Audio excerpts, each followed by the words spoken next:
So hello students, welcome back to the channel Shubham Sharma classes and before the video जिन्होंने अब तक subscribe नहीं किया so please make sure subscribe the channel and hit the bell icon also ताकि आपको हर update सही समय पर मिलती रहे। क्योंकि बच्चों ये बात आपको भी पता है, मेरे को भी पता है कि आपको जो एग्जाम है वो निकट है, सिर्फ 1 महीने का समय है बस आपके पास। अब आप जितना पढ़ोगे उतना कम है आपके पास, है ना। आपको जो टीचर अच्छा लगे, ऑनलाइन ऑफलाइन तो आपको पढ़ना पड़ेगा स्कूल में, लेकिन आपको ऑनलाइन जो टीचर अच्छा लगे आप उससे पढ़िए। मैं नहीं कह रहा मेरे से पढ़ो, लेकिन आप सिर्फ पढ़ो क्योंकि आपका एग्जाम बहुत पास में है, ठीक है ना। लॉयल्टी के साथ पढ़ना है आपको, ठीक है। ये नहीं कि टाइम पास नहीं, आपके पास बहुत कम समय बचा है और इसको आप गंवाए नहीं, ठीक है। और जो हमसे जुड़ रहे हैं हम उनको इन शॉर्ट में वेरी इजी मेथड से और नोट्स जो है वो समझा रहे हैं, जो नोट्स आपके एग्जाम में भी आ सकते हैं और आएंगे, 100% आएंगे, ठीक है। सो आज हमारे पास टॉपिक है एपिथेलियल टिश्यू, हम पढ़ रहे थे उसी का हमारे पास टॉपिक है एपिथेलियल का पॉइंट है, पहला पॉइंट स्क्वैमस एपिथेलियल टिश्यू।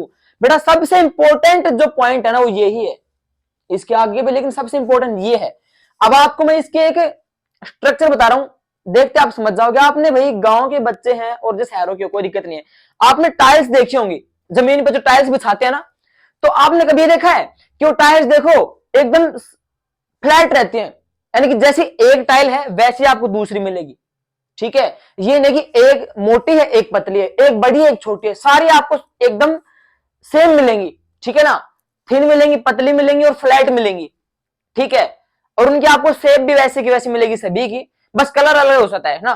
तो आप अगर टाइल का जो स्ट्रक्चर समझ गए, जो ढांचा समझ गए कि भाई टाइल का जो एडजस्टमेंट है वो आप समझ गए, तो आप एपिथेलियल का जो स्क्वैमस जो पॉइंट है ये भी आप समझ जाओगे, ठीक है। अब आप कहोगे सर आपने इसको टाइल से कैसे रिलेट कर दिया? वो इसलिए कर दिया क्योंकि इसके जो टिश्यू, जो इसके सेल्स होते हैं ना, वो उसी प्रकार से एडजस्ट होते हैं, just like as tiles on the floor, ठीक है। तो देखिए यहां पर cells are extremely thin, cells जो इसके रहेंगे वो थिन रहेंगे, पतले रहेंगे, ठीक है। एंड सेल्स आर फ्लैट, बिल्कुल समतल रहेंगे। अब इसमें ये कहूंगा मैं आपको कि irregular shaped and are closely packed together like the tiles in the floor. तो आप कहोगे सर ये तो समझ में आ गया हमें कि क्लोजली पैक्ड रहेंगे, है ना भाई, क्योंकि हमारे पास जो टाइल लगाते हैं उन टाइल के बीच में कोई स्पेस थोड़ी होता है, नहीं होता, पैक्ड होते हैं।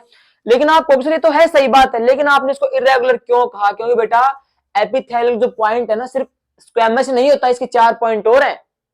तो जो टाइल से मैंने आपको एग्जांपल दिया था सिर्फ स्क्वैमस का, लेकिन इसके आगे 3 पॉइंट और आएंगे, तो उनको देखते यहां पे इसको हमने इरेगुलर कहा है। इसके तो रेगुलर में है, लेकिन जो सारे पॉइंट्स इनको मिलाकर इनकी शेप कैसी रहेगी? इरेगुलर रहेगी, ठीक है।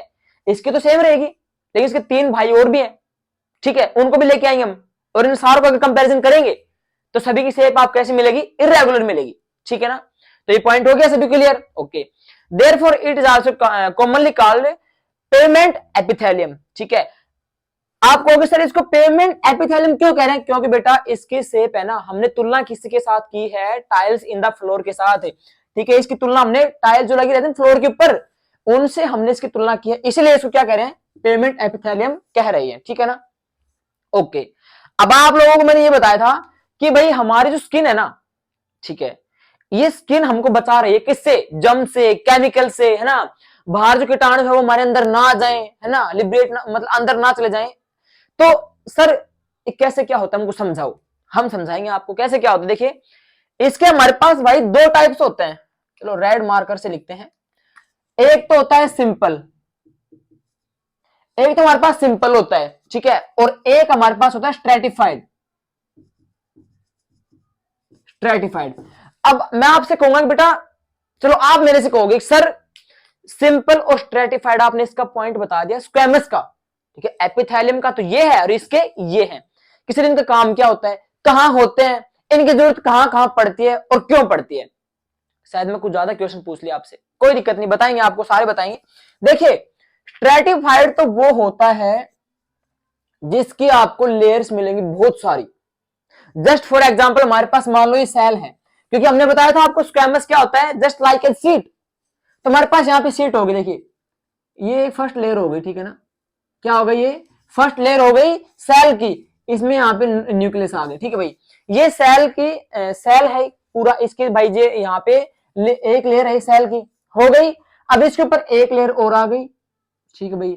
अभी मैं तो नहीं मानूंगा, एक लेयर और बढ़ाऊंगा मैं इसके ऊपर, या मैंने भाई इसके ऊपर एक लेयर और बना दी। अब यहाँ पे देखिए हमारे पास लेयर कितनी आ गई, 3 लेयर आ गई, ठीक है। और ज्यादा लेयर्स अगर होंगी ना, एक के अलावा अगर ज्यादा लेयर हो जाएंगी, तो वहां पे आप क्या कहोगे कि सर ये एपिथेलियम के स्क्वेमस का स्ट्रेटिफाइड एपिथेलियम टिश्यू है, ठीक है। अब देखिए यहां कोई कीटाणु है, जैसे मैंने यहां पे लगा दिया भाई, यहां पे कोई हमारा पैथोजेंस है, ठीक है ना। पैथोजेंस यानी आप लगा सकते हो भाई जम्स हो गया, कीटाणु हो जाते ना, पैथोजेंस लगा लो, जम्स लगा लो, बैक्टीरिया लगा लो, ठीक है। अब वो यहां पर खड़ा ठीक है ना।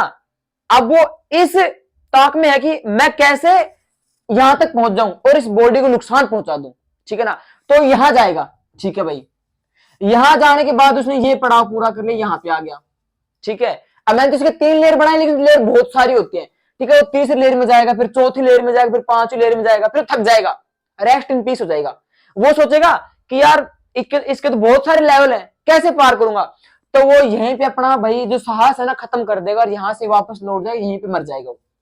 इसका मतलब हमारी जो स्किन है ना, ये वाली स्किन जो है ये बची रह गई, एक्सटर्नल जो बीमारी है उससे बची रह गई, इन्फेक्शन से बची रह गई, ठीक है ना। तो ये जर्म्स जो भी कीटाणु है ये यहाँ पे नहीं आ रहे। और मैंने आपको कहा था, जैसे मैं आपको बताऊं कि सर स्ट्रेटिफाइड होता कहां पर है, सिंपल होता कहां पर है, ठीक है। तो देखिए अब मैंने आपको कहा था कि बेटा जो हमारी स्किन है ना वो हमें जर्म से बचा रही है, कीटाणुओं से बचा रही है। जो पैथोजेंस है बाहर से जो हमारे शरीर के अंदर आएंगे, लिबरेट करेंगे, अंदर आएंगे, उनसे हमारे को स्किन बचा रही है। तो ये बेटा कहां पे होगा, स्किन में होगा, क्योंकि स्किन हमको बचा रही है ना। सहायता कौन कर रहा है, ये कर रहा है, स्ट्रेटिफाइड कर रहा है। तो इसका मतलब कहां पर होगा, स्किन के अंदर होगा, ठीक है भाई। तो ये तो आप लगा दोगे कि भाई स्ट्रेटिफाइड कहां पर होगा। अब बात यहां पर उठ के आती है कि सर हमारे जो जैसे हमारी स्किन है भाई, इसके अंदर कोई छिद्र नहीं है, कोई होल नहीं है, ठीक है, कोई ऐसा छिद्र नहीं जहां से कोई चीज अंदर जा सके। लेकिन अगर हम बात करें कि सर इसकी इंपोर्टेंस ज्यादा कहां पर होती है, स्ट्रेटिफाइड की इंपोर्टेंस ज्यादा कहां पर होती है, ठीक है। तो समझिए आपसे मैं कह रहा हूं कि हमारे पास शरीर में कितने होल होते हैं भाई, जैसे नॉर्मल चीज है भाई, कान का छिद्र हो गया ना, मतलब होल्स की बात कर रहे हैं हम, जहां से कीटाणु अंदर जा सकते हैं, उनको जगह मिल रही है ना। जैसे भाई छिद्र हो गए, नोजल्स हो गए हमारे पास है ना, ईयर जो हो गए, ठीक है, वेजाइना, ठीक है, एनस है ना, जहां से हम अपशिष्ट चीजों को बाहर निकालते हैं। जस्ट फॉर एग्जाम्पल हमारे पास बहुत सारी चीजें हैं, ठीक है। अब वहां से तो आपको सर चीजें आराम से अंदर चली जाएंगी, क्योंकि वहां से हमारी चीजें ना अपशिष्ट, जैसे एनस होता है वहां से जैसे मल मूत्र बाहर जाता है, ठीक है। सिंपल सी बात है बेटा, बायोलॉजी का चैप्टर है। तो सर वहां से बैक्टीरिया अंदर जा भी सकते हैं, ठीक है। तो फिर क्या करेंगे हम लोग, तो बेटा इसकी जरूरत है ना ज्यादा वहीं पे होती है। इसकी ज्यादा इंपॉर्टेंस कहां पर होती है, जहां पे हमारे शरीर में कोई होल्स है, कोई छिद्र है, जहां से कोई चीज हम बाहर निकाल रहे तो अंदर भी वहां से कीटाणु जा सकते हैं। तो इसकी जरूरत ज्यादा वहां पर होती है, जस्ट लाइक एज वजाइना हो गया, एनएस हो गया, नोचिल्स हो गई, यहाँ पे जरूरत ज्यादा पड़ती है। हमारा माउथ हो गया, इसकी लाइनिंग कौन करता है, एपिथेलियम में करता है, ठीक है। एक्स्ट्रा हमारे जो इंटरनल ऑर्गन्स हैं उन सभी की लाइनिंग कौन करता है, एपिथेलियम करता है, ठीक है। तो वही बात है, इंटेस्टाइन होती है, ठीक है, वो इसकी बात इसमें आएगी हमारे पास, ठीक है ना। तो ये आप समझ गए स्ट्रेटिफाइड कहां पे होता है। अब भाई बात आ रही है सिंपल की कि सर सिंपल कहां पे होगा, ये तो आपने बता दिया कि सर जहां पे बैक्टीरिया है ना अंदर आ सकते हैं, संभावना है, वहां पे इसकी फौज है ना आपको ज्यादा मिलेगी, इसकी आर्मी आपको, ठीक है। लेकिन सिंपल की सर बात कहां पर बताओगे आप, तो देखिए बेटा हमारे पास क्या था, देखिए हमारे पास एक इंटेस्टाइन थी, कौन थी भाई, इंटेस्टाइन हमारे पास थी।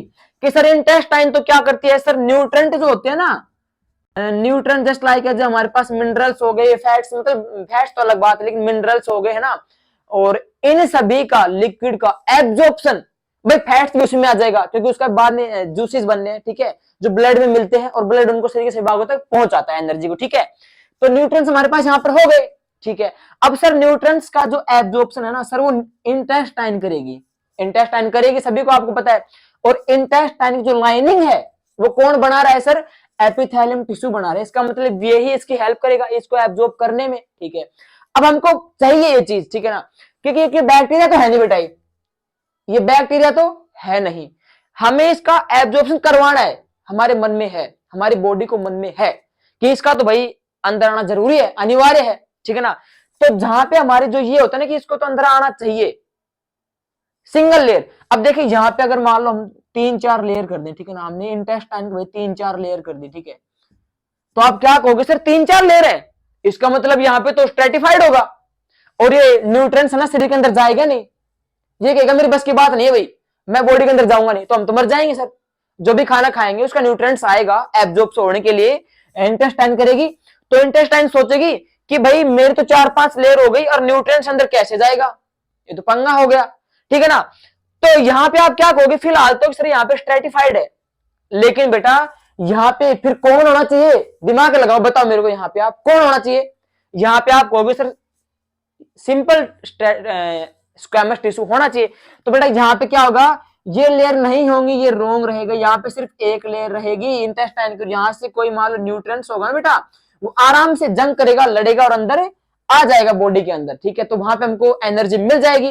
तो यही बात है कि सिंपल कहां पे होगा, ब्लड वेजल्स के अंदर होगा, क्योंकि बेटा देखिए इंटेस्टाइन ने जो खाना था उसका जो जूस था उसको एब्जॉर्ब कर लिया, अब वो ब्लड के अंदर जाके मिलेगा, अब ब्लड में जब जाएगा ना तो वहां पे भी उसको कोई ना कोई चीज से लड़ाई करनी पड़ेगी, और वहां पे भी उनको अगर स्ट्रेटिफाइड मिल गया तो वापस आ जाएंगे, वो अपने शस्त्र है ना वहीं त्याग कर वापस आ जाएंगे, हार मान लेंगे, लेकिन वहां पे क्या मिलेगा उनको, सिंपल मिलेगा। वो सोचेंगे तो कमजोर है, इसे तो हम लड़ लेंगे मेरी तरह, उससे लड़के वो बाहर आगे चले जाएंगे और ब्लड में मिल जाएंगे और आगे पहुंच जाएंगे। तो ये था हमारे पास स्क्वैमस टिश्यू, एपिथेलियम टिश्यू, ठीक है ना। सभी लोग आप समझ गए, ठीक है ना। मैंने आपको बहुत ही अच्छे तरीके से, मैं तो मानता हूं भाई मैंने आपको पूरा दम लगा दिया। आई होप दैट सभी विद्यार्थियों को समझ में आ गया होगा। अब आपको अभी आपने ये तो नहीं समझाया, तो बेटा मैंने आपको ये यहीं पे समझा दिया, ठीक है। देखिए वही बात यहाँ पे, provide protection to the underlying parts against absorption, है ना, abrasion and entry of the germs of और केमिकल्स, कि सर शरीर के अंदर है ना जो भी जम्स हैं केमिकल्स अंदर ना जाएं, ठीक है ना, बाहर की बाहर ही मर जाए हो, तो वहां पे सर कौन होना चाहिए, वहां पे बेटा होगा स्ट्रेटिफाइड। मैंने आपको कहा था कि सर एपिथेलियम जो है ना प्रोटेक्शन करता है शरीर की, लेकिन एपिथेलियम में भी प्रोटेक्शन कौन करवाता है, सर स्क्वैमस का स्ट्रेटिफाइड करवाता है। और बेटा जब हम खाना खा रहे हैं, मैंने आपसे पूछ लिया कि भाई हम खाना खा रहे हैं तो उसका जो न्यूट्रिएंट्स है ना उसका एब्जॉर्प्शन हमारा कौन करेगा, इंटेस्टाइन करेगा।